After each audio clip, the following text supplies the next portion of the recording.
$2.4 billion.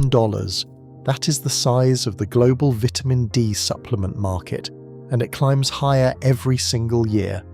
Hundreds of millions of people swallow a vitamin D capsule every morning, convinced they are arming their immune system for the winter. Roughly 25% of American adults are moderately or severely deficient in vitamin D, and another 41% sit just below the line of sufficiency. That is 2 out of every 3 adults reaching for the same bottle off the same shelf. And in September 2025, a meta-analysis from the University of Surrey, pooling 11 separate randomized controlled trials, found something the industry has spent years pretending was not true. The 2 forms of vitamin D sold to you as interchangeable are not interchangeable. One of them, the cheap synthetic form, does not merely fail to raise your levels. In some participants, it dragged their natural vitamin D below where it sat in people taking no supplement at all. Meanwhile, there is a practice documented in Chinese records since the year 1209, a practice that costs nothing, that takes a single grocery store mushroom and turns it into a whole food source of vitamin D using only the sun. The synthetic capsule is a manufacturing shortcut. The mushroom is the original. Your supplement aisle is obsolete. This is the sun-cured mushroom. Welcome to Lost Plant Remedies.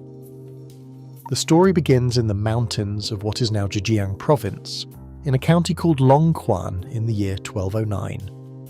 The county's official gazetteer, the Records of Longquan County, contains the earliest written account on Earth of cultivating a mushroom called Lentinula edotes. We know it today as the shiitake.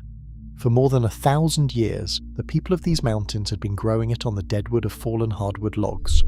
But they did not eat it fresh, and they did not eat it the way it came off the log. By the time of the Ming dynasty, which ruled from 1368 to 1644, the shiitake had become one of the most prized medicines in the Chinese pharmacopoeia. The Ming physician Wu Jue documented it treating respiratory illness, poor circulation, exhaustion, and what he described as the boosting of QI, the body's vital energy. Ming texts called it the elixir of life. And the records are specific about one step that mattered above all others. The mushrooms were not used straight from the wood. Historical accounts going back to the Southern Song describe sophisticated drying methods, hanging the mushrooms on the bamboo strips, laying them out to dry in open sunlight before they were ever brewed into a medicinal broth. By the Qing dynasty, these sun-drying techniques had spread across 11 Chinese provinces. The herbalists who insisted on this step could not have told you why. They only knew that a mushroom dried in the sun cured the winter weakness, the aching bones, the seasonal sickness, that a fresh mushroom did not. What modern peer-reviewed analysis confirms is what the Ming herbalists did not need to read in a journal. A mushroom is the only food outside the animal kingdom that can manufacture vitamin D. Inside its cell membrane sits a compound called ergosterol, concentrated most heavily in the gills, the dark-ribbed underside of the cap. In shiitake, the gills carry roughly 10.6 milligrams of ergosterol per gram of dry matter, against about 5.34 milligrams in the cap itself, nearly double. When ultraviolet light in the UVB band, wavelengths between 290 and 315 nanometers, strikes that ergosterol, it splits the molecule open and rebuilds it into vitamin D. This is not a metaphor.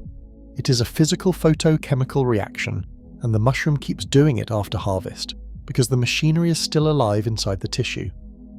Robert Bielman, a professor emeritus of food science at Penn State, spent his career measuring exactly how much.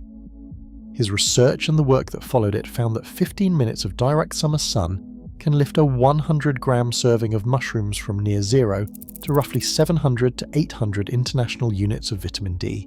Leave that same serving with the gills facing up in the sun for 6 hours, and the figure climbs to as much as 46,000 international units. A single mushroom is a fraction of that weight, which still leaves you thousands of units per mushroom produced by sunlight for free. Now here is the part the supplement label will never explain to you. The vitamin D a mushroom makes is not the same molecule your skin makes. When sunlight lands on your bare skin, your body produces cholecalciferol, vitamin D3. When ultraviolet light lands on a mushroom, it produces ergocalciferol, vitamin D2. And the Surrey researchers found that isolated synthetic D2 competes with D3 for the same liver enzyme, 25-hydroxylase, and when it floods that pathway, it wins the competition and lowers your D3. So why would I ever tell you to eat a mushroom that makes D2? Because the form is only half the story. The other half is the matrix. The clinical work of Dr. Michael Hollick demonstrated that vitamin D from ultraviolet exposed mushrooms, eaten as whole food, raises and maintains serum vitamin D as effectively as a supplement of either D2 or D3.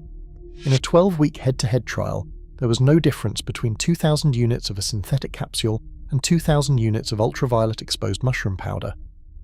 The whole mushroom delivers that vitamin D wrapped in fibre, in minerals, and in ergothioneine, a compound Bielman calls a longevity vitamin, which mushrooms supply better than any other food on the plate. And there is one more advantage the herbalists stumbled into without knowing it. The sun that cures your mushroom is the same sun that makes D3 in your skin while you carry the rack outside. A vat in a factory cannot do that. And a vat in a factory is exactly where the cheap form comes from. Synthetic vitamin D2 is produced by blasting yeast with ultraviolet light in industrial tanks, and it costs fractions of a penny per dose. Vitamin D3 is harder. It is extracted from lanolin, the grease scraped from sheep's wool, which costs real money. So the cheaper D2 ends up where margins matter most. It dominates the high-dose prescription capsules, the 50,000 unit pills a doctor writes for a deficient patient, and it is stirred into the fortified foods, the cereals and the plant milks, where the carton says only vitamin D and never tells you which one. A separate Surrey study, published in Frontiers in Immunology in 2022 under Professor Colin Smith, mapped this all the way down to your genes. Over a 12-week winter trial, vitamin D3 switched on the type 1 interferon signaling pathway, your immune system's first-line antiviral defense. Vitamin D2 did not switch it on at all. As the lead author of the 2025 analysis, Emily Brown put it, vitamin D3 may be more beneficial for most individuals than vitamin D2. The economics do not favour the better product. The economics favour the cheaper one, and the cheaper one is the one that does the least. Here is exactly what goes on the rack. 1 pack of standard organic white button mushrooms, or shiitake if you can find them from any grocery store. Slice each mushroom so the gills, the dark underside, are fully exposed because that is where the ergosterol concentration is highest. Lay the slices on a wire rack or a baking sheet, gills facing up toward the sky. And here is the detail that ruins this for almost everyone who tries it. It cannot be done on your windowsill. Modern window glass blocks UVB radiation almost completely. A mushroom sitting in a sunny kitchen window will dry out and produce essentially nothing. It has to go outside in direct open sunlight between 10 AM and 2 PM when the UVB is strongest for 1 to 2 days. Do not exceed 2 days. Bielman's research found that excessive ultraviolet exposure starts converting the vitamin into inactive photoisomers called tachysterol and lumisterol, which actually lowers your final yield. The mushrooms will shrivel, darken and dry, locking the vitamin D inside. Store the finished mushrooms in a sealed glass mason jar in a dark, dry pantry. Powdered mushroom vitamin D has a measured half-life of roughly 160 to 225 days, depending on temperature, so a full 12 months in cool, dark storage is realistic. Dosing follows the same logic the Ming herbalists arrived at by observation. Grind 1 dried mushroom into a powder and stir it into soup, eggs or tea once daily. 1 sun-cured mushroom carries approximately 2,000 to 4,000 international units of whole food vitamin D, which is a conservative figure given what 6 hours of sun can produce.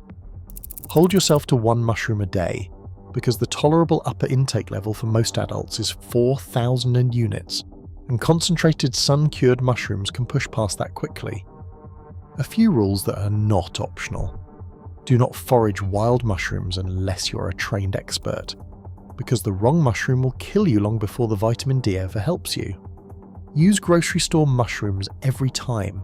Do not eat shiitake raw because raw shiitake can trigger a streaky rash called shiitake dermatitis. Drying and cooking eliminate the risk entirely. And if you have hypercalcemia or any condition affecting your calcium, consult your doctor before adding a concentrated vitamin D source to your diet.